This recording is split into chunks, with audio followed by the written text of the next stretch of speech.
नमस्कार बंधुरा, आमी सेविका चले एलाम गल्पेर झुली निये।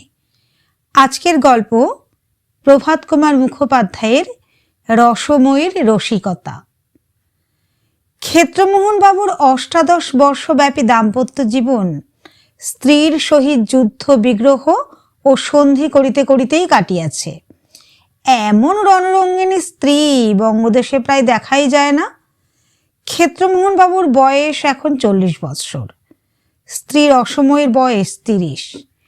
रसमयी हे नाम जे राखियाछिल बलिहारी ताहार प्रतिभा। तबे रस अनेकगुली आछे किना, एक्षेत्रे रौद्र रस। क्षेत्रमोहन एकजन बांगलानुबिश मुक्तार, हुगलिते थाकिया बेश 2 पयसा उपार्जन करेन। ताहार बाड़ी हुगलिते नहे, জেলার মধ্যে কোনো এক পল্লী গ্রামে। তবে কয়েক বৎসর হইল হুগলিতে নিজ বাটি নির্মাণ করিয়া বাস করিতেছেন। দুঃখের বিষয়, এ পর্যন্ত ক্ষেত্রমোহনের কোনো সন্তানাদি কিছুই হয় নাই। স্ত্রীর যেরূপ বয়স আর হইবার ভরসাও নাই। অনেকদিন হইতেই তাহার মাসি পিসি প্রভৃতি পুনরায় বিবাহ করিবার জন্য তাহাকে অনুরোধ করিতেছেন। ক্ষেত্রমোহনের আন্তরিক বাসনাও তাহাই, কিন্তু রসময়ীর ভয়ে এ পর্যন্ত এ বিষয়ে কোনরূপ চেষ্টা চরিত্র করিতে সাহস পান নাই। ইতিমধ্যে সামান্য একটা ঘটনা উপলক্ষে রসময়ী ভয়ানক বিপ্লবের সৃষ্টি করিয়া ক্ষেত্রমোহনকে 2 দিন গৃহ ছাড়া করিল। অবশেষে নিজে তাহার পিত্রালয় হালি শহরে চলিয়া গেল। ক্ষেত্রমোহন তখন সাহসে ভর করিয়া গৃহে ফিরিয়া আসিলেন এবং প্রতিজ্ঞা করিলেন রসময়ীর আর মুখ দর্শন করিবেন না, অন্যত্র বিবাহ করিবেন। এ বাড়িতে রসময়ীকে ঢুকিতে দিবেন না, এই শেষ। হালিশহর গ্রামটি হুগলিরই অপর পারে, মধ্যে গঙ্গা প্রবাহিতা। চৌধুরী পাড়ায় রসময়ীর পিত্রালয়ে। অনেকদিন হইল তাহার পিতামাতার কাল হইয়াছে। এখন সে বাড়িতে রসময়ীর বিধবা দিদি বিনোদিনী এবং তার 2টি ছোট ভাই নবীন ও সুবোধ বাস করে। নবীন কাঁচরাপাড়া কারখানায় কর্ম করে। সুবোধ স্কুল ছাড়িয়া এখন বাড়িতেই বসিয়া আছে, এখনো কিছু জোটে নাই। মাসাধিক কাল রসময়ী হালি শহরে বাস করিতেছে। পূর্বে পূর্বে এরূপ স্থলে 2-4 দিন বা বড়জোর 1 সপ্তাহ পরে দন্ত তৃণ করিয়া ক্ষেত্রমোহন আসিয়া উপস্থিত হইতেন এবং কত সাধ্য সাধনা করিয়া স্ত্রীকে গৃহে ফিরিয়া লইয়া যাইতেন। কিন্তু এইবার সেই নিয়মের ব্যতিক্রম দেখিয়া রসময়ী কিছু চিন্তিত হইয়া পড়িয়াছে। পাড়ার একজন বালক প্রত্যহ নৌকা যোগে গঙ্গা পার হইয়া হুগলি ব্রাঞ্চ স্কুলে পড়িতে যাইত। সে ছেলেটি গ্রামে প্রচার করিয়া দিল ক্ষেত্রমোহন বাবুর বিবাহ দিনক্ষণ স্থির হইয়া গিয়াছে। এই কথা শুনিয়া রসময়ীর দিদি বিনোদিনী একদিন বৈকালে ছেলেটিকে বাড়িতে ডাকিয়া আনিলেন। তাহাকে সন্দেশ ও রসগোল্লা খাইতে দিয়া বলিলেন, বাবা, শুনলাম নাকি আমাদের ক্ষেত্র আবার বিয়ে করছে, এ কথা কি সত্যি? বালক বলিল, হ্যাঁ সত্যি বই কি। আমাদের ক্লাসে সুরেশ বলে একটি ছেলে পড়ে, চুচুড়ায় তার মামার বাড়ি, তারই মামাতো বোনের সঙ্গে বিয়ে। ঠিক জানো? জানি বই কি, সুরেশই তো আমাকে বলেছে দিনক্ষণ স্থির হয়ে গেছে। তাহার মামার নাম কি? নাম হরিশ্চন্দ্র চাটুর্যে, জজ আদালতে কর্ম করেন। তাদের বাড়িটি তুমি চেনো বাবা? হ্যাঁ চিনি বই কি, সুরেশের সঙ্গে কতবার গিয়েছি। কত বড় মেয়ে? এই আমাদের বয়সী হবে। বালকটির 13 বৎসর। দেখতে কেমন? তা বেশ সুন্দর। বিনোদিনী কিয়ৎক্ষণ চিন্তা করিলেন, শেষে বললেন, আচ্ছা কাল একবার আমাদের 2 বোনকে সে বাড়িতে নিয়ে যেতে পারো বাবা? কেন? তাদের একবার মিনতি করে বলে কয়ে দেখি, বিয়ে হলে আমার বোনটির সুখ হবে না, তার মেয়েও জলে পড়বে। কাল একবার আমাদের নিয়ে চলো। কখন? এই খাওয়া দাওয়ার পরে। আমার স্কুল কামাই হবে যে। একদিনের জন্য মাস্টারের কাছে ছুটি চেয়ে নিও এখন। আমি বরং তোমায় একটি টাকা দেব, ঘুড়ি নাটাই এসব কিনো। বালকটি ব্যগ্রভাবে নিজ সম্মতি জানাইল। পরদিন বেলা 11টার সময় দুই ভগিনীকে সঙ্গে লইয়া বালকটি চুচুড়া যাত্রা করিল। গঙ্গা পার হইয়া ঘোড়ার গাড়ি ভাড়া করিয়া মাধবীলতায় হরিশবাবুর গৃহে গিয়া উপস্থিত হইল। খিড়কি দরজার সম্মুখে গাড়ি দাঁড়াইল। রসময় বলিল, এই বাড়ি? হ্যাঁ। আচ্ছা, তুমি গাড়ির ভিতরে বসে থাকো, আমরা চট করে ওদের সঙ্গে দেখাটা করে আসি বলিয়া দুইজনেই অবতরণ করিয়া বাড়ির মধ্যে প্রবেশ করিল। সে বাড়ির মেয়েরা তখন কেহ স্নান করিতেছে, কেউ বা খাইতে বসিয়াছে, কেহ বা আহার আনতে উঠানে বসিয়া চুল শুকাইতেছে। হঠাৎ দুইজন ভদ্রঘরের অপরিচিতা স্ত্রীলোককে প্রবেশ করিতে দেখিয়া একজন সবিস্ময়ে বলিল, তোমরা কারা গা? বিনোদিনী বলিল, আমরা হালি শহর থেকে তোমাদের সঙ্গে দেখা করতে এসেছি। স্ত্রীলোকটি সন্দিগ্ধভাবে বলিল, এসো, বসো। দুইজনে বারান্দায় উঠিয়া উপবেশন করিয়া বলিল, বাড়ির গিন্নি কোনটি? একজন প্রৌঢ়াকে দেখাইয়া সকলে বলিল, ইনি গিন্নি। গৃহিণী বলিলেন, তোমরা কি মনে করে এসেছো বাছা? বিনোদিনী বলিল, তোমাদের মেয়ের নাকি বিয়ে? গৃহিণী বলিল, হ্যাঁ, আমার ছোট মেয়েটির বিয়ে। কবে? এই 20 মাঘ দিন স্থির হয়েছে। পাত্রটি কে? ক্ষেত্রমোহন চক্রবর্তী, হুগলিতে মোক্তারি করেন। সতীনের ওপর মেয়ে দিচ্ছ বাছা? গৃহিণীর বিস্ময় প্রতি কথায় বাড়িয়া চলিয়াছিল। তিনি জিজ্ঞাসা করিলেন, তোমরা চেনো নাকি? বিনোদিনী বলিল, চিনি না আবার, খুব চিনি, আমাদের গ্রামেতে বিয়ে করেছে। গৃহিণী বলিলেন, হ্যাঁ, সতীন আছে বটে, কিন্তু সে স্ত্রীকে পরিত্যাগ করেছে। রসময়ী এতক্ষণ চুপ করিয়া বসিয়া শুনিতেছিল। তাহার মনের রাগ ক্রমশ বৃদ্ধি প্রাপ্ত হইতেছিল। এই কথা শুনিয়া হস্ত পদ ঠক ঠক করিয়া কাঁপিতে লাগিল। দুইটি চক্ষু লাল হইয়া উঠিল। বিনোদিনী জিজ্ঞাসা করিল, কেন পরিত্যাগ করেছে কিছু শুনেছ গা? শুনেছি মাগি নাকি বড় দজ্জাল। শ্রবণ মাত্র রসময়ী তড়াক করিয়া লাফাইয়া উঠিল। বারান্দার কোণে ছিল একগাছা ঝাঁটা। নিমেষের মধ্যে সেইটা দুই হস্তে ধরিয়া গৃহিণীর ওপর সপ মারিতে আরম্ভ করিল। আর সঙ্গে সঙ্গে বলিতে লাগিল, কেন কেন? আর কি মরবার জায়গা পেলে না? জায়গা পেলে না? হ্যাঁ, আমার স্বামী ছাড়া কি তোমার মেয়ের জন্য কোনো পাত্র জুটলো না? জুটলো না? এই অভাবনীয় ঘটনায় বাড়ির লোকে ক্ষণকালের জন্য হতবুদ্ধি হইয়া গেল। তাহার পর মহা গণ্ডগোল আরম্ভ হইল। অল্পবয়স্কা বালিকারা কাঁদিয়া ছুটিয়া কেহ খাটের নিচে, কেহ সিন্দুকের আড়ালে লুকাইল। বাড়ির ঝি বসিয়া বাসন মাজিতেছিল। সে বাসন ফেলিয়া, ওরে খুন করলে রে, খুন করলে রে, সেপাই এ পাড়াওয়ালা বলিয়া ঊর্ধ্বশ্বাসে ছুটিয়া রাস্তায় বাহির হইয়া পড়িল। বাড়ির অপর মেয়েরা আসিয়া রসময়ীকে ধরিয়া ফেলিল। রসময়ী তখন গৃহিণীকে ছাড়িয়া তাহাদের উপর কিল, চর ও নিষ্টিবন বৃষ্টি করিতে লাগিল। কাহারও কাপড় ছিঁড়িয়া গেল, কাহারও চুল ছিঁড়িয়া দিল, কাহাকেও খামচাইয়া দিল, কাহাকেও কামড়াইয়া দিল। হাঁপাইতে হাঁপাইতে বলিতে লাগিল, করেটি গেল কোথা? হ্যাঁ, তাকে একবার বের করো না, চোখ দুটো গেলে দিয়ে যাই, নাকটা কেটে দিয়ে যাই, দাঁতগুলো ভেঙে দিয়ে যাই। বিনোদিনী এতক্ষণ চুপ করিয়া দাঁড়াইয়াছিল। ক্রমে সদর দরজায় লোক হই হই করিতে লাগিল। সে বলিল, রসময়ী থাম থাম, ক্ষমা দে বোন, খুব হয়েছে, চল চল বাড়ি চল।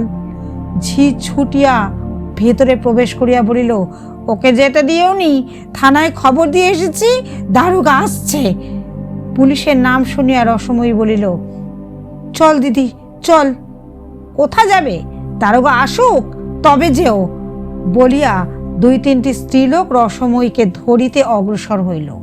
রসময়ী এক লম্ফে উঠানের কোণ হইতে আসবটিখানা সংগ্রহ করিয়া মাথার উপর সবেগে ঘুরাইয়া বলিল, খুন চেপেছে আমার, খুন চেপেছে, সবাইকে খুন করে ফাঁসি যাব। ইহা দেখিয়া সমস্ত স্ত্রীলোক মা গো বলিয়া ছুটিয়া ঘরের মধ্যে ঢুকিয়া দুয়ার বন্ধ করিয়া দিল। পাহারাওয়ালা, এই পাহারাওয়ালা, আসামি পালায় বলিয়া চিৎকার করিতে করিতে ঝি পুনশ্চ রাস্তায় বাহির হইয়া পড়িল। রসময়ী তখন দিদির সহিত খিড়কি দরজা দিয়া বাহির হইয়া গাড়িতে উঠিয়া বলিল, পারঘাটে চলো। বলা বাহুল্য, হরিশ্চন্দ্রবাবু ক্ষেত্রমোহনকে কন্যাদান করিলেন না। তাহার গৃহিণী বলিলেন, যে খুনে মেয়ে মানুষ, বিয়ে দিলে আমার মেয়েকেও খুন করে ফেলবে, তুমি অন্যত্র চেষ্টা দেখো। পরদিন কাছারিতে গিয়া হরিশবাবুর মুখে ক্ষেত্রমোহন সকল কথাই শ্রবণ করিলেন। রাগে তাহার সর্বশরীর জ্বলিতে লাগিল। কাছারি হইতে ফিরিয়া হাত মুখ ধুইয়া অন্তঃপুরে বসিয়া ক্ষেত্রবাবু তামাক খাইতেছিলেন। এমন সময় হঠাৎ ঝড়ের মতো রসময়ী আসিয়া প্রবেশ করিল। কয়েক মুহূর্ত নির্বাক হইয়া ক্ষেত্রমোহনের পানে দৃষ্টিপাত করিল। সেই দৃষ্টিপাত, যে দৃষ্টিপাতে পূর্বে মুনি ঋষিরা লোককে ভস্ম করিয়া ফেলিতেন। ক্ষেত্রবাবু বলিলেন, কি মনে করে? রসময়ী অসম্ভব সংযমের সহিত উত্তর করিল, একটা শ্রাদ্ধের জোগাড় করতে। তাহার ওষ্ঠ যুগল ক্রোধে কম্পিত হইতে লাগল। তামাক টানিতে টানিতে ক্ষেত্রমোহনবাবু বলিলেন, শ্রাদ্ধটা কার? হরিশ্চাটুর্যের মেয়ের, আর মেয়ের মার। তাহলে দুটো শ্রাদ্ধ বলো, সঙ্গে সঙ্গে অমনি নিজেরটাও সেরে নিলে হয় না? সেইটি হবে না এখন। বুড়ো বয়সে বিয়ে করছো নাকি শুনলাম? হুকা নামাইয়া একটু উত্তেজিত ভাবে ক্ষেত্রমোহন বলিলেন, করছি তো। করবো না কেন? তোমার ভয় নাকি? রসময়ী চিৎকার করিয়া হাত নাড়িয়া বলিল, করো না, করেই দেখো না একবার মজাটা। কি করবে তুমি? এই এমন কিছু না, অসবটিটা দিয়ে মেয়ের নাকটা কেটে দেব, আর বুকে একখানা 10 মণে পাথর চাপিয়ে দেব।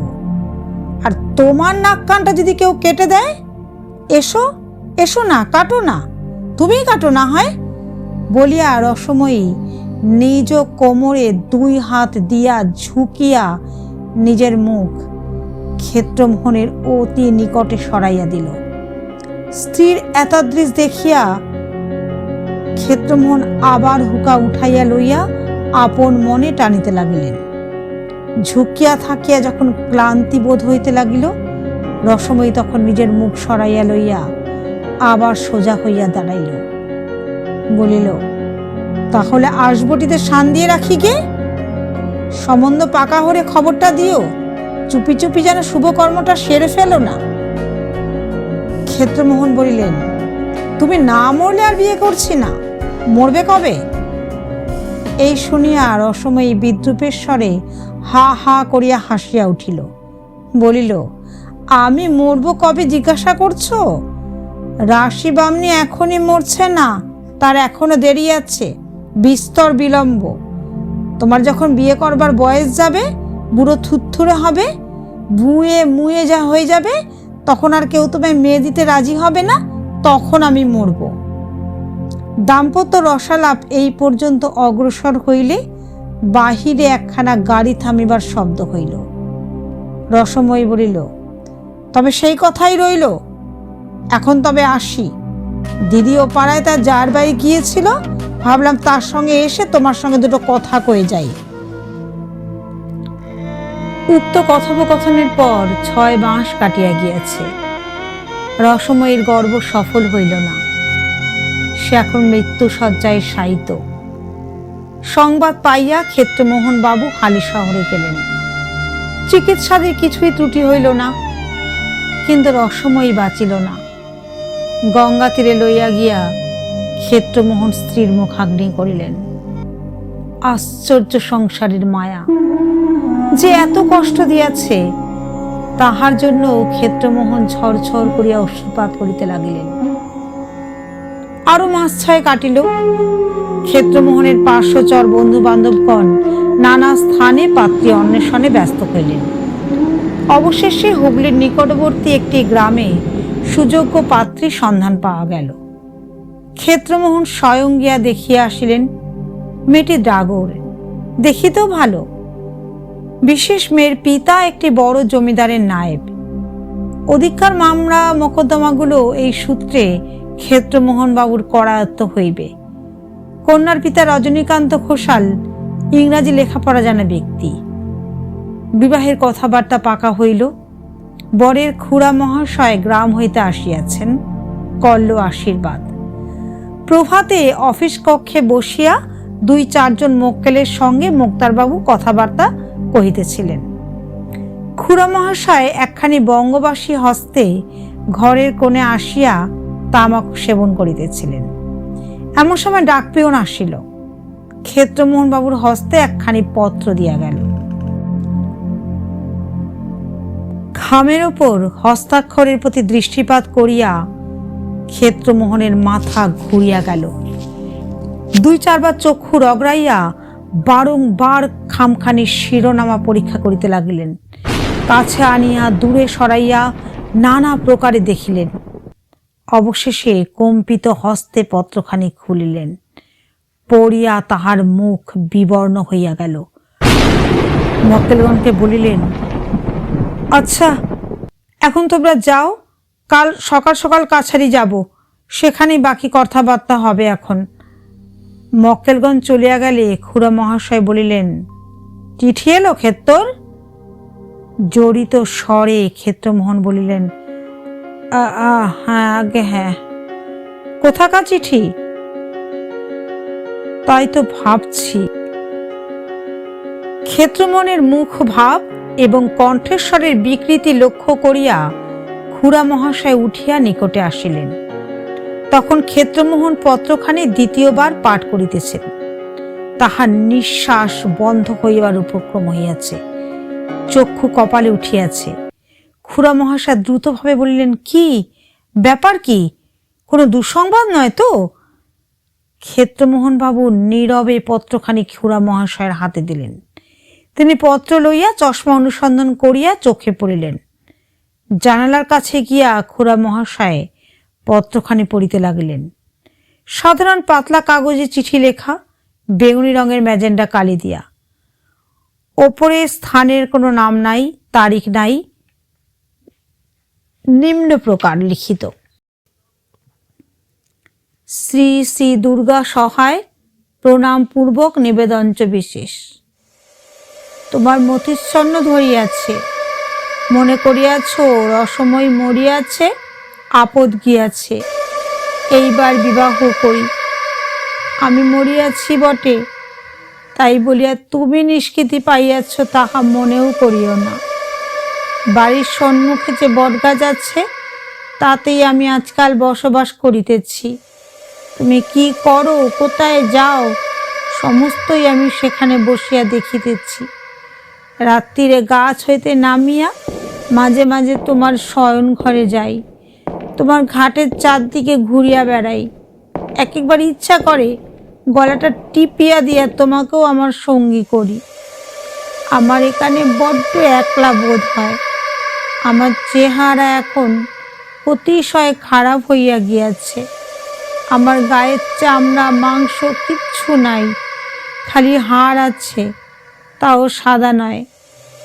গাঙ্গস্থিরে যে আমার যে পোড়াইয়াছিলে, তাহাতেই হাড়গুলা কালো কালো হইয়া গিয়াছে।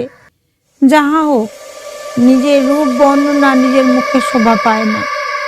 বিবাহ করিও না, করিলে তোমার ললাটে অশেষ দুর্গতি আছে। রসময়ী। পত্র পড়িয়া খুড়া মহাশয়ের মুখ কালিমাময় হইয়া গেল। ভীত স্বরে জিজ্ঞাসা করিলেন, এ হাতের লেখা কার? চিনতে পারছ? খুব চিনি, তারই হাতের লেখা। অন্য কেউ জাল করেনি তো? ভগবান জানেন। খুড়া মহাশয় নিকটস্থ চেয়ারে বসিয়া পড়িলেন।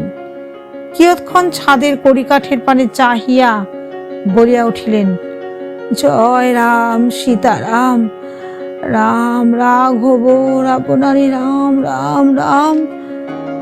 খুড়া মহাশয়কে এত অবস্থায় দেখিয়া ক্ষেত্রমোহনের আরো ভয় হইল।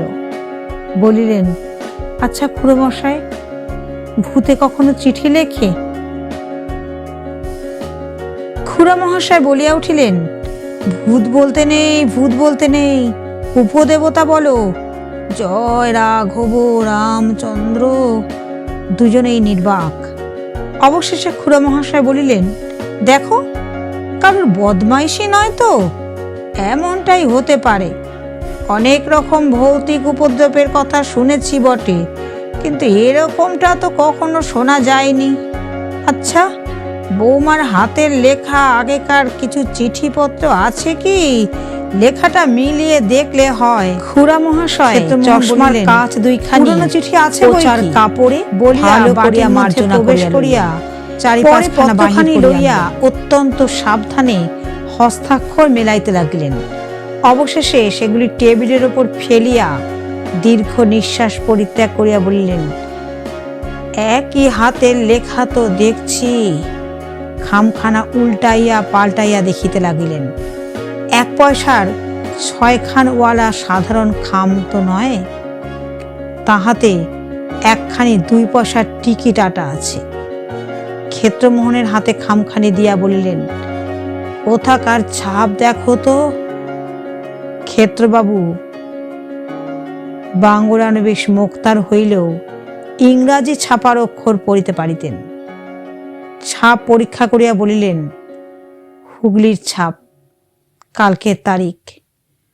খুড়া মহাশয় চুপ করিয়া বসিয়া রহিলেন। মাঝে কেবল অস্ফুট স্বরে বলিতে লাগিলেন, জয় রাম শ্রীরাম সীতারাম।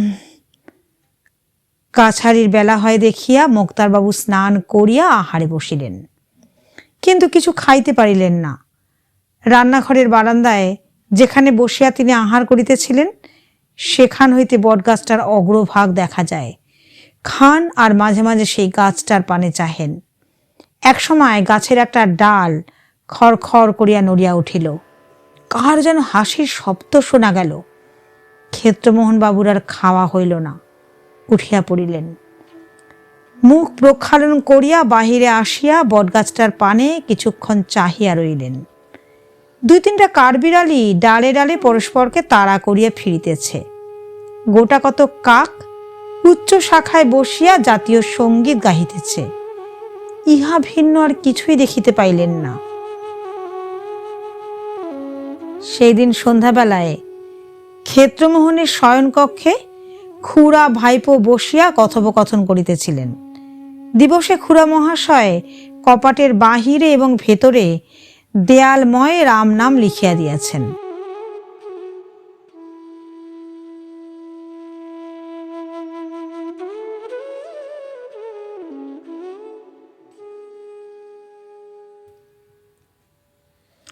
অদ্য দুইজনে এক শয্যায় শয়ন করিবেন।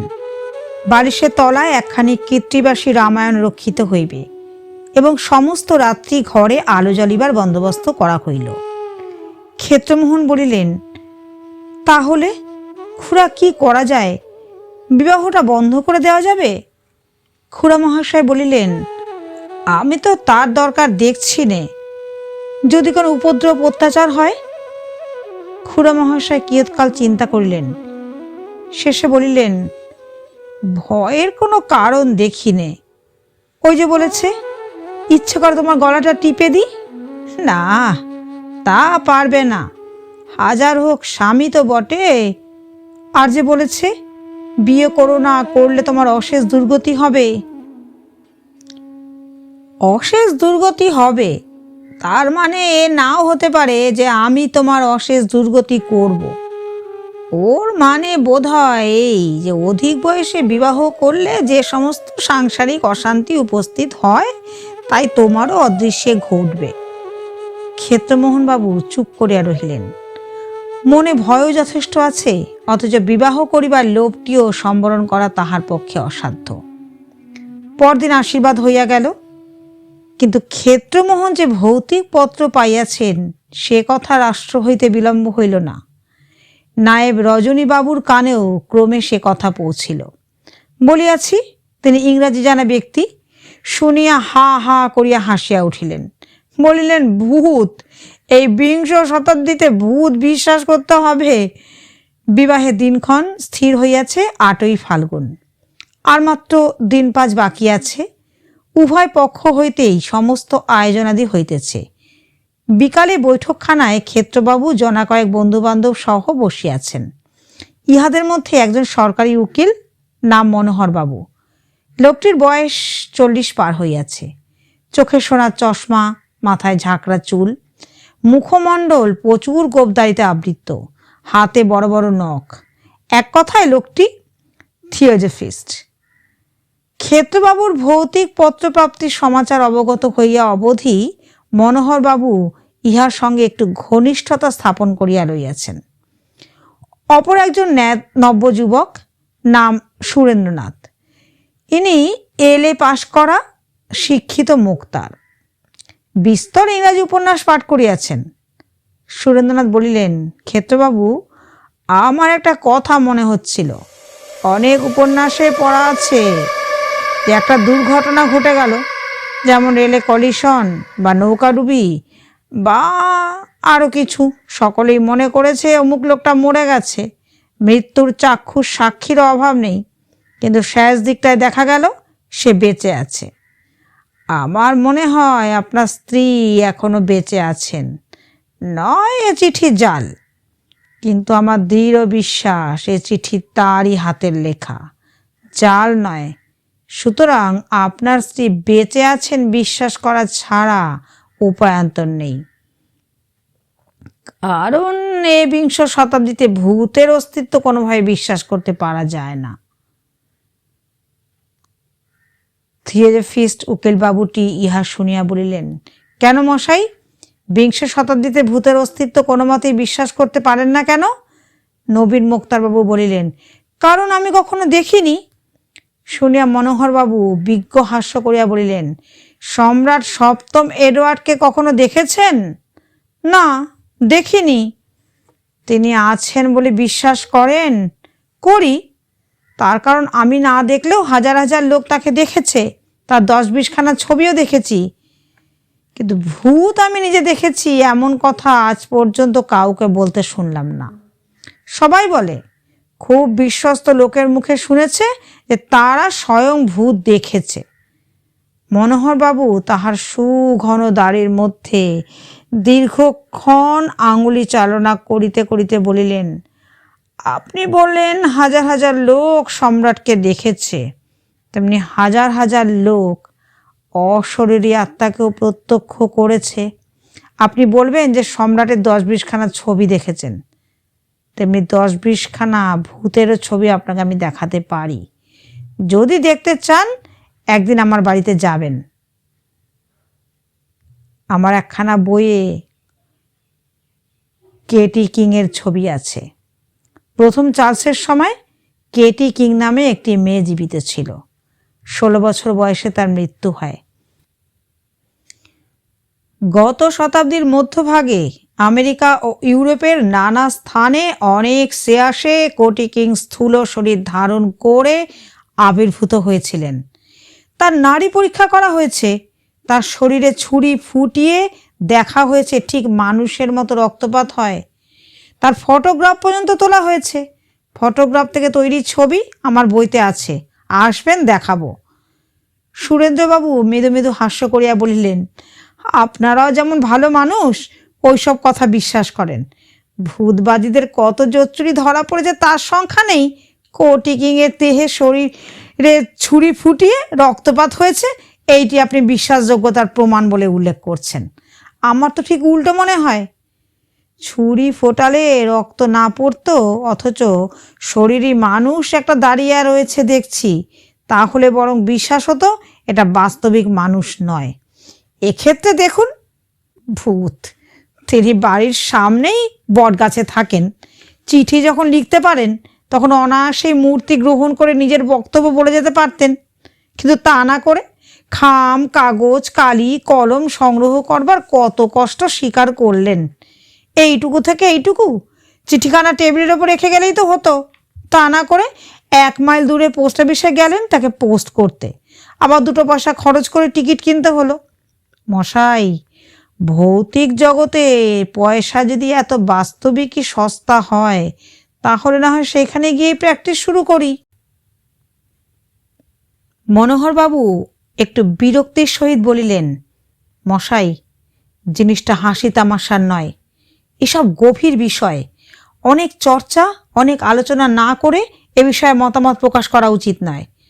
ভৌতিক জগৎ থেকে ডাকে চিঠি আসা এই প্রথম নয়।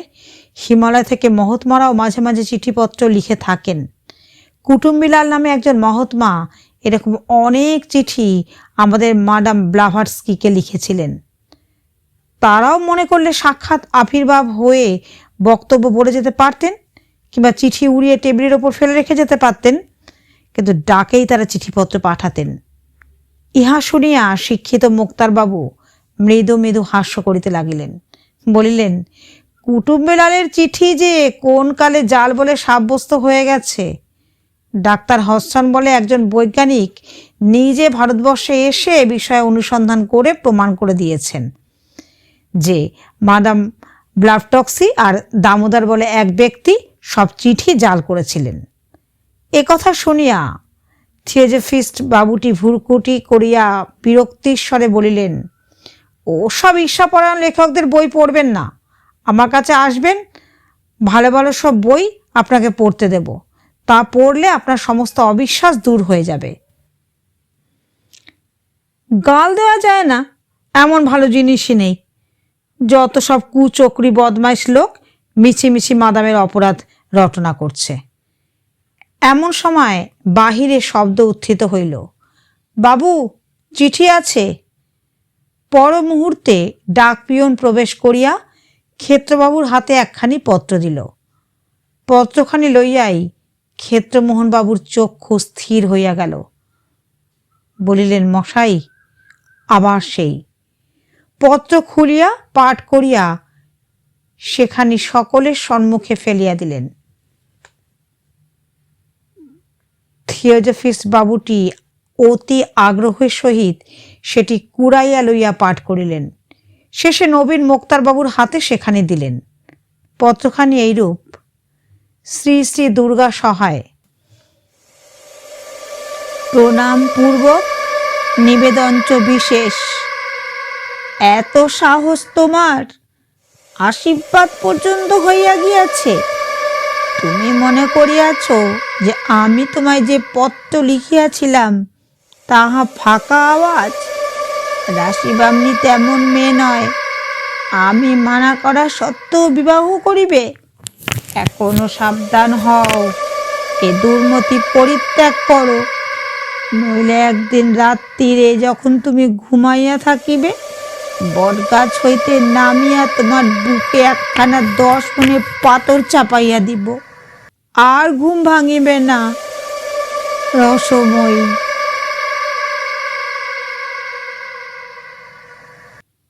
একে একে সকলে পত্রখানি পড়িলেন। পড়িয়া স্তম্ভিত হইয়া বসিয়া রহিলেন। শিক্ষিত মুক্তারবাবুর মুখ শুকাইয়া গেল। তথাপি তিনি মন হইতে সংশয় দূরে নিক্ষেপ করিয়া বলিলেন, আচ্ছা ক্ষেত্রবাবু, আর একবার বেশ করে লেখাটা পরীক্ষা করে দেখুন দেখি। আপনার স্ত্রীর হাতের লেখাই তো বটে, না কোনো জায়গায় কোনো সন্দেহজনক তফাৎ আছে? ক্ষেত্রবাবু বললেন, কোনো সন্দেহ নেই। শুধু হাতের লেখা মিল হলেও বা সন্দেহ করতাম। তার যেখানে যেখানে যে যে বানান ভুল হতো চিরকাল, এই চিঠিতেও তাই। সে চিরকাল শ্রী শ্রী এক জায়গায়, শ্রী দুর্গা একটু তফাতে লিখত। এ দুখানা চিঠিতেও তাই।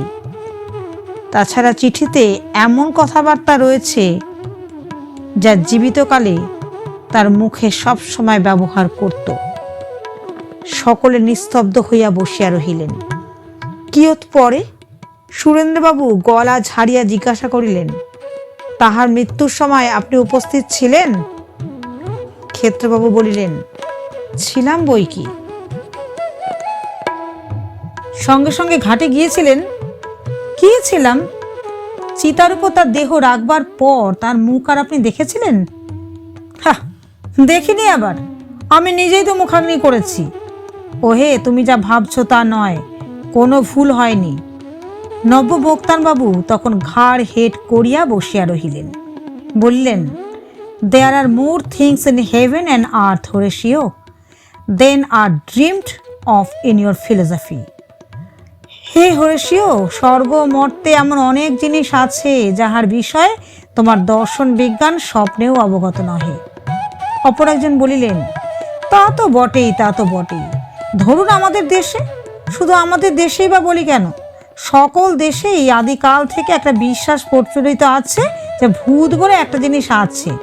তার কি কিছু ভিত্তি নেই? সরকারি উকিলবাবু বলিলেন, শুধু অন্ধবিশ্বাসের কথা নয়, গত 50 বৎসরের মধ্যে ইউরোপে ও আমেরিকায় ভূতের অস্তিত্ব নিঃসংশয়ভাবে প্রমাণ হয়ে গেছে। একসময় বৈজ্ঞানিক শ্রেষ্ঠ টিন্ডাল পর্যন্ত ভূতকে হেসে উড়িয়ে দিয়েছিলেন। এখন আর শিক্ষিত সমাজে সে ভাব নেই।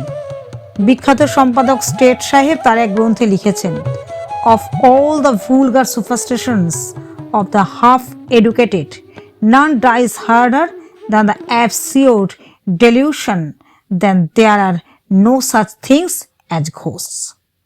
অর্ধশিক্ষিত ব্যক্তিগণের মনে যতগুলি ইতরজনিত কুসংস্কার আছে তাহার মধ্যে ভূত নাই, এই অদ্ভুত ভ্রমটি সর্বাপেক্ষা প্রবল। বলিয়া বিজয়ী বীরের মতো তিনি সুরেন্দ্রবাবুর প্রতি কটাক্ষপাত করিলেন। সন্ধ্যা হইয়া গিয়াছিল। সেদিনকার মতো সভাভঙ্গ হইল। সেই বটতলা দিয়া সুরেন্দ্রবাবুরও যাইবার সময় কেমন গা ছমছম করিতে লাগিল। খুড়া মহাশয় কোথাও বেড়াইতে গিয়াছিলেন। সন্ধ্যার পর বাড়ি ফিরিয়া আসিয়া দ্বিতীয় পত্রের কথা শুনিয়া বলিলেন, দেখো ক্ষেত্তর, ব্যাপারটা ক্রমে গুরুতর হয়ে দাঁড়ালো। বিবাহটা এখন না হয় বন্ধ রাখা যাক। আমার মতে বৎসর পূর্ণ হলেই গয়ায় গিয়ে একটা পিণ্ড দিয়ে এসো, উদ্ধার হয়ে যাবেন। বৎসর পূর্ণ হতে তো আর বেশি দেরি নেই, আর তো মাসখানেক হলেই হয়। তখন নির্বিঘ্নে শুভকর্ম শেষ করা যাবে। ক্ষেত্রবাবু বলিলেন, তা বেশ, সেই ভালো কথা। কন্যার পিতাকে বলিয়া কহিয়া বিবাহের দিন পিছাইয়া দেওয়া হইল। নিমন্ত্রণ পত্র সমস্ত প্রত্যাহিত হইল। গয়া শ্রাদ্ধ সারিয়া আসিয়া ক্ষেত্রবাবু বিবাহ করিবেন, ইহা সকলেই জানিতে পারিল। ক্ষেত্রবাবুর হস্তে একটা বড় জালিয়াতির মোকদ্দমায় তদবিরের ভার রহিয়াছে। মোকদ্দমা দায়রা সোপার্দ হইয়াছে। সেটা শেষ না হইলে ক্ষেত্রবাবু গয়া যাইতে পারিতেছেন না। ফরিয়াদি পক্ষে সাক্ষীদিগকে সমস্ত দিন ধরিয়া তালিম দিতে হইয়াছে। মোকদ্দমার পূর্বদিন সন্ধ্যাবেলায় কাছারি হইতে ফিরিবার সময় রসময়ী তৃতীয় পত্র ক্ষেত্রবাবুর হস্তগত হইল। তাহাতে অন্যান্য কথার সঙ্গে লেখা আছে, শুনিলাম গয়ায় গিয়া আমার পিণ্ড দিতে যাইতেছ। ভাবিয়াছ বুঝি পিণ্ডি দিলে আমি উদ্ধার হইয়া যাইব, তখন স্বাচ্ছন্দ্যে বিবাহ করিবে। গয়ায় যদি যাও, চোরের বেশ ধরিয়া রেলগাড়িতে প্রবেশ করিয়া তোমার বুকে ছোড়া বসাইয়া দিব। ক্ষেত্রবাবুর আর বাড়ি যাওয়া হইল না। কাছারির পোশাকেই মনোহরবাবুর বাড়ি গিয়া তাহাকে পত্র দেখাইলেন। মনোহরবাবুর পত্র পড়িয়া বললেন, এ যে বড়ই বিপদ দেখছি। বিবাহ করাবার কল্পনা আপনাকে পরিত্যাগ করতে হবে। ক্ষেত্রবাবু বলিলেন, আচ্ছা মশাই, অশরীরী আত্মা মানুষের বুকে ছুরি বসিয়ে দিতে পারে? আপনাদের থিওজফি শাস্ত্রে কি বলে? মনোহরবাবু একখানি মোটা বহি আলমারি হইতে পারিয়া এক স্থানে খুলিয়া বললেন, এ সম্পর্কে থিওজফি শাস্ত্রের মতেই মুক্তাত্মাগণ সাধারণত অশরীরী, কিন্তু কখনো কখনো তারা নিজেকে মেটেরিয়ালাইজ অর্থাৎ জড় দেহে সম্পন্ন করে থাকেন। তাদের এমন ক্ষমতা আছে যে বায়ু থেকে, গাছপালা থেকে, ভূমি থেকে, এমনকি কাছাকাছি মানুষের থেকে আবশ্যক পদার্থগুলি সংগ্রহ করে নিজ দেহ ধারণ করেন। সুতরাং সে অবস্থায় বুকে ছড়িয়ে বসিয়ে দিতে পারাটা কিছুই আশ্চর্য নয়। আর এও বিবেচনা করুন না যে হস্ত কলম ধরে যদি চিঠি লিখতে সক্ষম হয়, সে হস্ত ছুরি কেন ধরতে পারবে না? ক্ষেত্রবাবু কিয়ৎক্ষণ চিন্তা করিলেন, শেষে বলিলেন, পত্রগুলো জাল কিনা সেটা একবার ভালো করে তদন্ত করতে হচ্ছে। আমি বলি কি, এই যে কলকাতা থেকে হস্তলিপি বৈজ্ঞানিক আমাদের দায়রার মোকদ্দমায় সাক্ষী দিতে আসছেন, তাকে দিয়ে চিঠিগুলো একবার পরীক্ষা করালে হয় না? থিওজফিস বাবুটি ক্ষেত্রভন এই সন্দেহবাদে মনে মনে বিরক্ত হইলেন। প্রকাশ্যে বলিলেন, তা যদি আপনার ইচ্ছা হয় পরীক্ষা করাতে পারেন। পরদিন দায়রায় জালের মোকদ্দমাটির বিচার আরম্ভ হইল। হস্তলিপি বৈজ্ঞানিক সফটমোর সাহেব সাক্ষ্য প্রদান করিলেন। দিন শেষে কাছারির পর ক্ষেত্রমোহন ডাক বাংলায় গিয়া সফটমোর সাহেবকে ভৌতিক পত্র 3খানি দিলেন। তুলনার জন্য রসময়ীর কয়েকখানি পুরাতন আসল পত্র দিয়া আসিলেন। সাহেব বলিলেন, কল্ল প্রাতে পরীক্ষার ফলাফল জানাইব। পরদিন প্রাতকালে সরকারি উকিল মনোহরবাবুকে সঙ্গে লইয়া ক্ষেত্রমোহন আবার ডাক বাংলায় উপস্থিত হইলেন। সাহেব বলিলেন, পরীক্ষাধীন পত্র 3খানি এবং আসল পত্রখানি সমস্তই একই হস্তের লেখা। ইহা শুনিয়া ক্ষেত্রবাবুর মুখখানি ছোট হইয়া গেল। মনোহরবাবু বলিলেন, সাহেব, অনুগ্রহ করি একখানি সার্টিফিকেট লিখিয়া দিতে পারেন? সাহেব মনে করিলেন নিশ্চয়ই এই পত্র লইয়া একটা মামলা মোকদ্দমা হইবে, আবার সাক্ষী দিতে আসিয়া ফি পাওয়া যাইবে। সুতরাং আহ্লাদের সহিত তিনি সার্টিফিকেট লিখিয়া দিলেন। বাসায় যাইতে যাইতে মনোহরবাবু ক্ষেত্রবাবুকে বলিলেন, এই চিঠিগুলির নকল আর সাহেবের সার্টিফিকেট যদি আমার থিওজফিক্যাল রিভিউ নামক মাসিক পত্রে ছাপাতে পাঠাই, তাতে আপনার আপত্তি আছে কি? আমরা যাকে স্পিরিট রাইটিং বলি তার সুন্দর অকট্ট প্রমাণ হবে। ক্ষেত্রবাবু বলিলেন, তাতে আমার আপত্তি নেই। পরবর্তী সংখ্যা থিওজফিক্যাল রিভিউ পত্রে সার্টিফিকেট সহ চিঠিগুলি ছাপা হইয়া গেল। নানা স্থান হইতে বড় বড় থিওজফিস্টগণ ক্ষেত্রমোহনবাবুকে পত্র লিখিতে আরম্ভ করিলেন। কেহ কেউ হুগলিতে আসিয়া পত্রগুলি স্বচক্ষে দেখিয়া বিস্ময়ে অভিভূত হইতে লাগিলেন। থিওজফিস্ট মহলে ক্ষেত্রবাবুর প্রসারের আর সীমা নাই, কিন্তু ইহাতে তিনি কিছুমাত্র সান্ত্বনা লাভ করিলেন না। পত্রগুলি জাল প্রমাণ হইলে তিনি বিবাহ করিয়া সুখী হইতে পারিতেন, ভয়ে গয়া গিয়া পিণ্ডদান করিতেও পারিলেন না। তাহার অদৃষ্টে বুঝি আর বিবাহ নাই। চৈত্র মাস আসিল, বসন্তের বাতাস বহিতেছে, দোল পূর্ণিমা উপলক্ষে কাছারি বন্ধ। ক্ষেত্রমোহন বাড়িতে বসিয়া নিজ দূরদৃষ্টির বিষয় চিন্তা করিতেছিলেন। এমন সময় একজন আসিয়া সংবাদ দিল, হালি শহরে তার শ্বশুর বাড়িতে মহা বিপদ উপস্থিত। দোল উপলক্ষে বাজি পোড়াইতে গিয়া একটা বোম ফাটিয়া তাহার ছোট সম্বন্ধী সুবোধ বিশেষ আঘাতপ্রাপ্ত হইয়াছে, তাহাকে হুগলিতে হাসপাতালে আনা হইয়াছে। শুনিয়া ক্ষেত্রবাবু থাকিতে পারিলেন না, গাড়ি ভাড়া করিয়া হাসপাতাল অভিমুখে ছুটিলেন। সেখানে গিয়া দেখিলেন ছেলেটির অবস্থা সংকটজনক। বিছানার নিচে মেঝের ওপর বসিয়া বিধবা বিনোদিনী রোদন করিতেছেন। ক্ষেত্রমোহনকে দেখিয়া তিনি আরো রোদন করিতে লাগিলেন। সমস্ত দিন ওষুধ প্রয়োগ ও শুশ্রূষা চলিল। সন্ধ্যার পর ডাক্তারেরা বলিল, আর ভয়ের কিছু নাই, প্রাণের আশঙ্কা নাই। ক্ষেত্রমোহন শালিকাকে বলিলেন, ঠাকুরজি, সন্ধ্যা হলো, এইবার বাড়ি চলো। বিনোদিনী বলিলেন, আমি সুবোধকে ছেড়ে যেতে পারবো না। সমস্ত দিন অনাহারে আছো, স্নানাহার পর্যন্ত হলো না। তা না হোক, আমি যেতে পারবো না। অবস্থা বুঝিয়া হাসপাতালের ডাক্তারেরা বলিলেন, আপনাকে বাড়ি যেতে হবে, এখানে তো রাতে থাকতে পারবেন না, কাল সকালে আবার আসবেন। এখন আর কোনো ভয় নেই, বিপদ যা তা কেটে গেছে। আমরা সেবা শুশ্রূষা করব, আপনার কোনো চিন্তা নেই, আপনি বাড়ি যান। অনেক বুঝাইতে বিনোদিনী সম্মত হইলেন। ক্ষেত্রমোহনকে বলিলেন, তুমি তবে আমায় হালিশহর নিয়ে চলো, রাতে সেখানে থাকবো, কাল ভোরে আবার এখানে আমায় পৌঁছে দিতে হবে। ক্ষেত্রমোহন তাহাই করিলেন। হালি শহরে রাত্রি কাটিল। ভোরে উঠিয়া স্বহস্তে এক ছিলিম তামাক সাজিয়া ক্ষেত্রমোহন ধূমপান আরম্ভ করিয়াছেন। এমন সময় বাড়ির বাহিরে মহা গণ্ডগোল উপস্থিত হইল। তাড়াতাড়ি হুকা রাখিয়া বাইরে গিয়া দেখিলেন লাল পাগড়িতে বাড়ি ঘেরাও করিয়া ফেলিয়াছে। অশ্বপৃষ্ঠে স্বয়ং পুলিশের সুপারিনটেন্ডেন্ট সাহেব দুয়ারে দাঁড়াইয়া, সঙ্গে আরো কয়েকজন দারোগা ও হেড কনস্টেবলও আছে। পুলিশ সাহেবের সঙ্গে ক্ষেত্রবাবুর পরিচয় ছিল। নত হইয়া সাহেবকে সেলাম করিলেন। সাহেব চুরুট মুখে বলিলেন, হ্যালো মুখঠিয়ার, তুমি এখানে কি করিতেছ? ক্ষেত্রবাবু বলিলেন, হুজুর, এই আমার শ্বশুর বাড়ি। ইহা তোমার শ্বশুর বাড়ি আছে? উত্তম, আমি তোমার শ্বশুর বাড়ির সাজ করিবে। কেন হুজুর? এখানে বোমা তৈয়ারি হয় কিনা দেখিবে, ইহা সার্চ ওয়ারেন্ট আছে। বলিয়া সাহেব সার্চ ওয়ারেন্টখানি ক্ষেত্রবাবুর হস্তে প্রদান করিলেন। ক্ষেত্রবাবু সেখানে উল্টিয়া পাল্টিয়া দেখিয়া সাহেবের হাতে ফিরাইয়া দিলেন। বলিলেন, হুজুর মালিক, যা ইচ্ছে করিতে পারেন। সাহেব বলিলেন, স্ত্রীলোকক্ষণকে লুকাইয়া রাখো। পুলিশ গৃহমধ্যে প্রবেশ করিল। স্ত্রীলোকগণের মধ্যে কেবল বিনোদিনী।